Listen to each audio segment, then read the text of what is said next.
Welcome to Immigration Forum, your pathway to Canada. This channel provides clear, accurate, and practical information about Canadian immigration. Each episode is designed to help individuals and families understand immigration pathways, policies, and processes in a structured and realistic way. Hosted by a regulated Canadian immigration consultant and a member of the Law Society of Ontario, this forum focuses on education, clarity, and informed decision making. Welcome back to Immigration Forum, your pathway to Canada.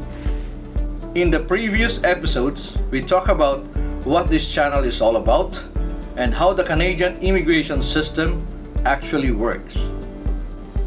Today, I want to address something just as important: the myths and misconceptions about Canadian immigration.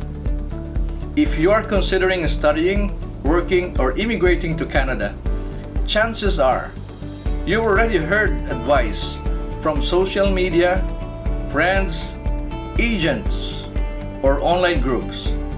Some of it may sound convincing, even hopeful, but much of it is incomplete, misleading, or simply untrue. In this episode, we'll talk about the most common immigration myths, why they exist, and what you should understand instead. These myths and misconceptions exist because the Canadian immigration is so complex. It involves laws, policies, changing programs, and individual decision-making by immigration officers. Because of this complexity, myths tend to grow, especially online. People often share what worked for them, what they heard from someone else, or what someone promised them. But immigration decisions are case-specific. What worked for one person may not work for another, even if their situation looks similar on the surface. One of the most dangerous myths is the idea that there is a guaranteed way to immigrate to Canada. There is no guaranteed pathway. Every application is assessed individually. Even if you meet the basic eligibility requirements, approval is never automatic. Anyone promising guaranteed approval, guaranteed PR or permanent residence, or 100% success is not being honest. Canadian immigration works on eligibility, evidence, and officer discretion, not guarantees. Another common misunderstanding is, if I have enough points, I will be approved. Points, such as CRS points under the express entry, are often misunderstood. Points help determine ranking, but not approval. Even with high points, documents must still be accurate, work experience must be genuine, education and language results must be valid, and the application must be complete and truthful. High points do not protect an application from refusal if there are concerns about credibility and documentation. I also hear this often, that a consultant or an agent can fix everything. Immigration consultants and lawyers can provide guidance, structure, and professional advice, but no consultant or lawyer has specific access to officers, can override immigration law, or can fix an ineligible case. If someone tells you that they have connections inside immigration or that they can influence a decision, that is a serious red flag.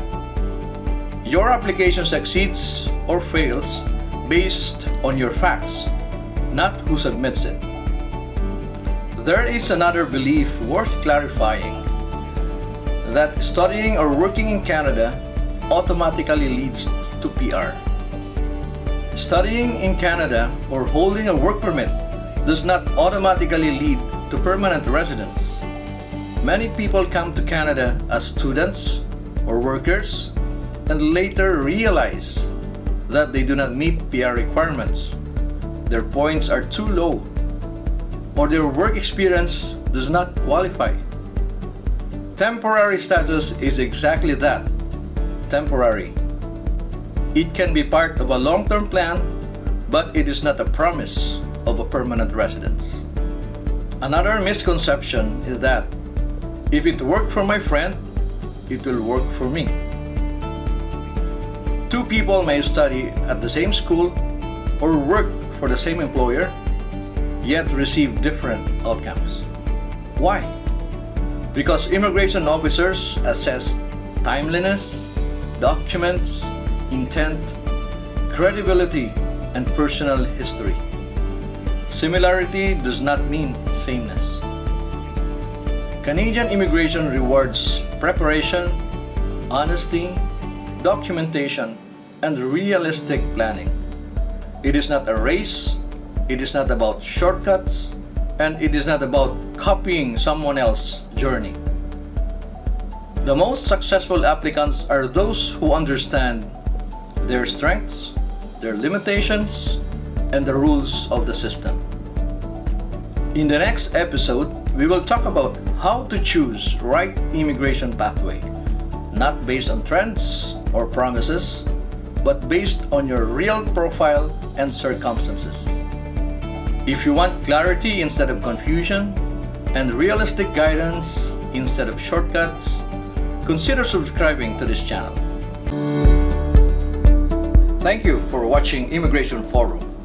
New episodes explore Canadian immigration pathways, policies, and updates to help you stay informed.